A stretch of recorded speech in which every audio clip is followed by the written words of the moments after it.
Hello crafty friends, welcome to day number 16 of the Uniquely Creative Advent Calendar. Let's open up this parcel and see what we have today. We have got a packet of doilies, paper doilies. They come in two different sizes.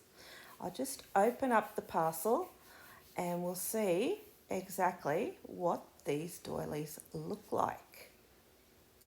So when we get our doilies out, we can see the two different sizes, and I'll peel them apart, and they can be a little bit tricky to get the single doilies apart from each other. But here we go. Here is the smallest one, and you can see the pattern, and I'll pull apart the largest one. Now we get 25 doilies of each of the sizes, and the largest one is 4.5 inches and the smallest one is 3.5 inches.